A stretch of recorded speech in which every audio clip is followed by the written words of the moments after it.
হল আসলে আমরা তো সবসময় চেয়েছি যে হলের সংখ্যা বাড়ুক।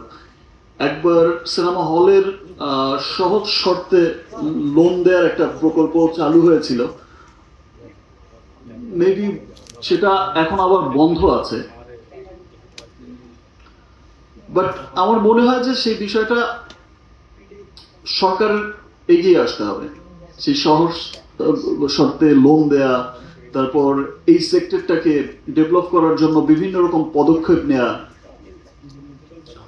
স্পেশালি হলের যে ব্যাপারটা আছে, হলের লোনটা আবার দ্রুত যদি বন্ধ হয়ে থাকে সেটা আবার চালু করা দরকার, খুব সহজ শর্তে দেয়া দরকার, এবং বিষয়টাকে যত দ্রুত সম্ভব একটা উদ্যোগ সরকারকেই নিতে হবে।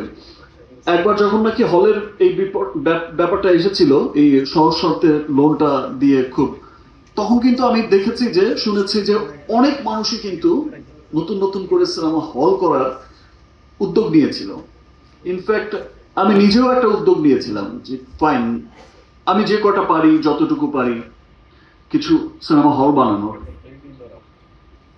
সেটা আমার মনে হয় যে গভর্নমেন্টকেই আবার অচিরেই সেটা সিনেমা ইন্ডাস্ট্রির জন্য, মানুষ যে এই যে সিনেমাটা দেখতে চায়, মানুষ যে এই যে বিনোদন চায়, আমরা গতবারও যেমন দেখেছি, ইনশাল্লাহ এবারও দেখবো। মিড নাইট শো গতবারও দেখেছি, গত ঈদেও।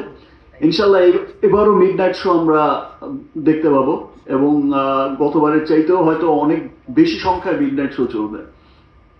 তো মানুষ যে দেখতে চায় সিনেমা, সেই জন্য আমার মনে হয় যে গভর্নমেন্টের এখন যারা নীতি নির্ধারক আছেন তাদের আবার অচিরেই এই প্রজেক্টটা স্টার্ট করে দেওয়া উচিত।